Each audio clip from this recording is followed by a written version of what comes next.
Hi friends, welcome to my channel.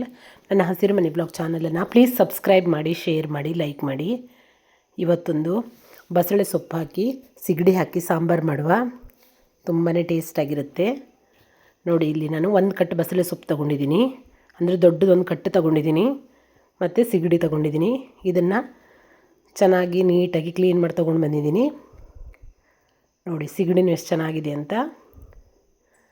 ಇದನ್ನು ಚೆನ್ನಾಗಿ ತೊಳೆದು ಕುಕ್ಕರಲ್ಲಿ ಬೇಯೋದಕ್ಕಿಡುವ.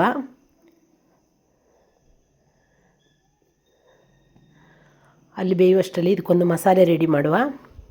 ನಾನು ಒಂದು ಅರ್ಧ ಕಡೆ ತೆಂಗಿನಕಾಯಿ ತುರಿ, ಒಂದು 10 ಬ್ಯಾಡಗಿ ಮೆಣಸಿನ್ಕಾಯಿ, ಒಂದು ಸಣ್ಣ ಹುಣಸೆ ಹುಳಿ, ಒಂದು ಅರ್ಧ ಈರುಳ್ಳಿ, ಒಂದು 5 ಎಸಳು ಬೆಳ್ಳುಳ್ಳಿ, ಸ್ವಲ್ಪ ಉದ್ದಿನಬೇಳೆ, 2 ಚಮಚ ಕೊತ್ತಂಬರಿ ಬೀಜ, ಸ್ವಲ್ಪ ಅರಿಶಿನ, ಇಷ್ಟನ್ನು ಹಾಕಿ ರುಬ್ಬೋದಕ್ಕೆ ಹಾಕುವ.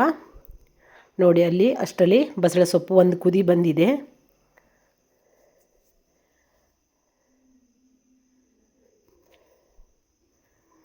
ನೋಡಿ, ಇದಕ್ಕೇನೀಗ ಈಗ 1 ಚಮಚ ಉಪ್ಪು ಹಾಕ್ಕೊಳ್ಳುವ.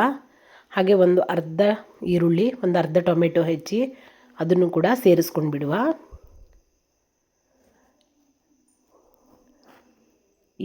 ಈಗ ಸಿಗಡಿನ ಫ್ರೈ ಮಾಡ್ಕೊಳ್ಬೇಕು. ಸ್ವಲ್ಪ ಫ್ರೈ ಆದರೆ ಸಾಕು, ಜಾಸ್ತಿ ಫ್ರೈ ಮಾಡಬಾರ್ದಿದು.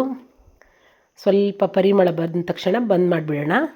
ನೋಡಿ, ಸ್ವಲ್ಪ ಕಲರ್ ಚೇಂಜ್ ಆಗಿದೆ.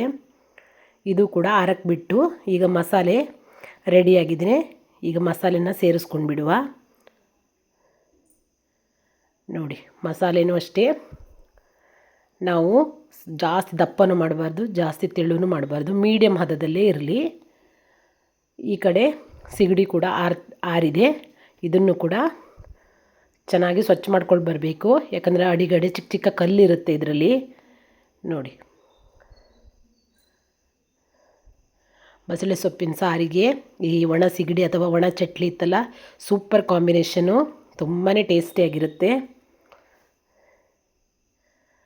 ನೋಡಿ, ಈಗ ಇದನ್ನು ಕುಕ್ಕರ್ ಮುಚ್ಚಳ ಮುಚ್ಚಿ 3 ವಿಸಿಲ್ ಕೂಗಿಸ್ಕೊಳ್ಳುವ.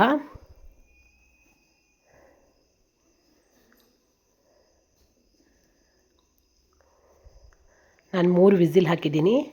ನೀವು ಬಸಳೆ ಸೊಪ್ಪು ಸ್ವಲ್ಪ ಎಳೆದಿದ್ದರೆ 2 ವಿಸಿಲ್ ಸಾಕಾಗುತ್ತೆ. ನೋಡಿ, ಈಗ ವಿಸಿಲ್ ಹೋಗಿದೆ. ನೋಡಿ, ಬಸಳೆ ಸೊಪ್ಪಿನ ಸಾಂಬಾರು ರೆಡಿಯಾಗಿದೆ.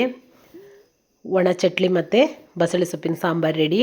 ಇದು ಅನ್ನದ ಜೊತೆ, ಮುದ್ದೆ ಜೊತೆ, ಯಾವುದ್ರ ಜೊತೆ ಬೇಕಿದ್ರೂ ಊಟ ಮಾಡ್ಬೋದು. ತುಂಬಾ ಟೇಸ್ಟಿಯಾಗಿರ್ತದೆ. ಇದ್ರ ಪರಿಮಳಕ್ಕೆ ಜಾಸ್ತಿನೇ ಸ್ವಲ್ಪ ಊಟ ಮಾಡ್ಬೋದು, ಅಷ್ಟು ಟೇಸ್ಟಿಯಾಗಿರುತ್ತೆ. ನೀವು ಕೂಡ ಬಸಳೆ ಸೊಪ್ಪು ಸಿಕ್ಕಿದರೆ ಈ ಥರ ಒಂದ್ಸಲ ಟ್ರೈ ಮಾಡಿ ನೋಡಿ, ತುಂಬಾ ಟೇಸ್ಟಿಯಾಗಿರುತ್ತೆ. ಮತ್ತೊಂದು ವೀಡಿಯೋದಲ್ಲಿ ಮತ್ತೆ ಸಿಗ್ತೀನಿ. ಬಾಯ್.